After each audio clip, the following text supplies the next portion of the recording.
Em nome do Pai, e do Filho, e do Espírito Santo. Amém. Olá, meu irmão e minha irmã. Hoje é a aula 20 do Catecismo em 100 aulas. Nós estamos na página 168 do Catecismo, no parágrafo 2, falando sobre o tema Jesus morreu crucificado, a morte de Cristo. O Catecismo começa falando sobre o processo de Jesus, que havia divergências entre as autoridades judaicas em relação a Jesus. Jesus tinha discípulos entre as autoridades judaicas, não apenas Nicodemos, não apenas o José de Arimateia, que lhe cedeu o sepulcro. As autoridades religiosas de Jerusalém não foram unânimes sobre a conduta a adotar em relação a Jesus. São João Evangelista nos fala que muitos passaram a crer em Jesus, ainda que de forma bem imperfeita, sobretudo após a ressurreição de Lázaro. Nós sabemos então que Caifás, os sumos sacerdotes, acusando Jesus de blasfêmia, de se fazer igual a Deus, de se fazer o próprio Deus, eles o entregam à morte sob Pôncio Pilatos. A igreja nos ensina que nós não podemos atribuir aos judeus de forma coletiva a culpa sobre a morte de Jesus.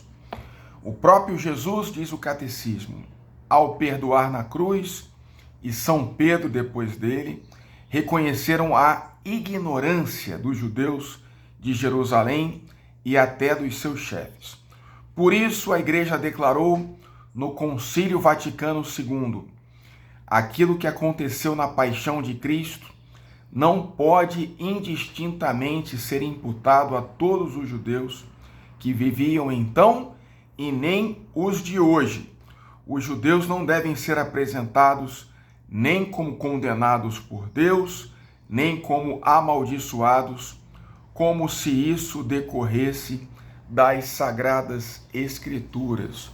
Então, qualquer conduta antissemita, contrária aos judeus, como nós vimos, por exemplo, no Holocausto do nazismo, essa postura ela é oposta aos valores cristãos, que consideram os judeus nossos irmãos mais velhos na fé, dos quais nós herdamos todo o Antigo Testamento. O próprio Jesus era judeu, e Maria, sua mãe e nossa mãe, também era judia. Então, o Catecismo nos explica quem são os culpados pela morte de Cristo. É um mistério, meu irmão, que a igreja vai nos explicar. Cada pecador, individualmente, é, de fato, causa e instrumento dos sofrimentos, porque passou o Divino Redentor. Não foram os demônios que o crucificaram, mas foste tu que fizeste crucificá-lo e ainda o crucificas quando te deleitas nos vícios e nos pecados, diz São Francisco de Assis. Nós cristãos, ainda que confessando conhecê-lo, de fato o negamos com as nossas ações e levantamos contra ele nossas mãos violentas e pecadores, ou seja, Jesus foi crucificado por causa dos nossos pecados, de todos nós seres humanos que somos pecadores. E assim ele cumpriu um desígnio da vontade de Deus. Como explica São Pedro, Deus, em seu desígnio e previsão, determinou que Jesus fosse entregue pela mão dos ímpios. Então a morte violenta de Cristo na cruz não foi resultado do acaso, nem um conjunto infeliz de circunstâncias, mas fez parte do misterioso projeto de Deus. Portanto, Jesus morreu pelos nossos pecados, como predizia a Bíblia, como diziam as Sagradas Escrituras. São Paulo, em sua confissão de fé, ele explica que Cristo morreu por nossos pecados, segundo as Escrituras. A morte de Jesus cumpre a profecia do servo sofredor, descrita no livro do profeta Isaías 53, versículos 7 e 8. Jesus mesmo, ainda em vida, apresentou o sentido da sua vida e da sua morte à luz do servo sofredor. E após a sua ressurreição, ele deu esta interpretação das Escrituras aos discípulos de Emaús e depois aos próprios apóstolos, no Evangelho de São Lucas, capítulo 24. Portanto, o Catecismo nos explica que aquele que não conhecera pecado, Jesus, Deus Pai, o fez pecado por causa de nós. Segundo a carta de São Paulo aos Coríntios, capítulo 5, versículo 21. Jesus assumiu em sua carne os nossos pecados. Por isso ele se sentiu abandonado pelo Pai na cruz e disse: meu Deus, por que me abandonaste? São Paulo explica: Deus não poupou o seu próprio Filho, mas o entregou por todos nós, para que através dele, com ele, fôssemos reconciliados pela morte do seu Filho. Portanto, a iniciativa de amor não é nossa, mas é de Deus. Nisto consiste o amor. Não fomos nós que amamos a Deus, mas foi Ele quem nos amou e enviou o seu Filho como oferenda pelos nossos pecados. Cristo morreu por nós quando nós ainda éramos pecadores, diz a carta de São João e a carta de São Paulo aos Romanos. Jesus morreu por todos nós, indistintamente. Não há, não houve e não haverá nenhum homem, nenhum ser humano pelo qual Cristo não tenha sofrido. Ele amou a todos nós. E assim, Jesus veio cumprir a vontade do Pai. Ele é o Cordeiro de Deus que tira o pecado do mundo, como nos aponta São João Batista, quando batiza Jesus às margens do Rio Jordão. Toda a vida de Cristo exprime a sua missão: servir e dar a sua vida em resgate de muitos.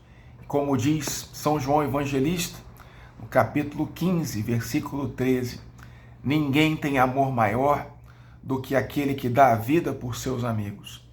Então, percebemos nessa Semana Santa que apesar de Jesus ter sido preso, flagelado, açoitado, crucificado, ele entrega a sua vida livremente por amor a cada um de nós.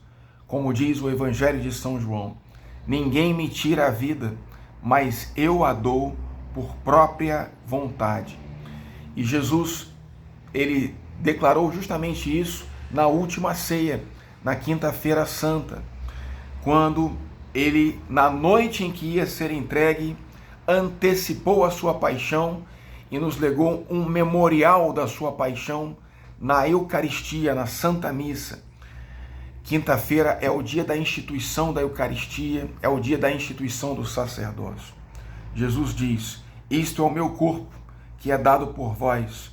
Este é o meu sangue da nova aliança, que é derramado em favor de muitos para a remissão dos pecados. Jesus, na agonia do Getsemane, logo depois da última ceia, na sua vontade humana, na sua humanidade, que era perfeitamente unida à sua divindade, Jesus, na sua vontade humana, ele sente o terror da morte que se aproxima e ele declara: meu Pai, se for possível, afasta de mim este cálice. Mas a sua vontade humana se submete à sua vontade divina e à vontade do Pai, e Jesus segue com firmeza o caminho de entrega e de amor por nós na cruz. Essa morte de Jesus na cruz é um sacrifício único e definitivo. Apenas a morte do Filho de Deus podia justificar a humanidade de seus pecados diante do Pai. Como diz São Paulo, como pela desobediência de um só homem, a humanidade toda tornou-se pecadora, assim também, pela obediência de um só, todos se tornarão justos. Romanos 5, versículo 19. Portanto, na cruz, Jesus consuma o seu sacrifício. O Pai, na força do Espírito Santo, envia o Filho, que declara: tudo está consumado, a ti, ó Pai, entrego o meu espírito. E assim o Filho, na força do Espírito Santo, apresenta a humanidade toda redimida diante de Deus Pai. É então na cruz de Cristo que nós temos a nossa esperança e somos convidados a participar dos sofrimentos de Cristo, tomando a nossa cruz de cada dia, oferecendo os nossos sofrimentos, completando em nossa carne os sofrimentos da cruz de Cristo, como diz São Paulo, e seguindo o exemplo da Virgem Maria, que foi aquela que mais perfeitamente se uniu aos sofrimentos do seu Filho. Que pela intercessão da Virgem Maria abençoe-vos o Deus Todo-Poderoso, Pai e Filho e Espírito Santo. Amém.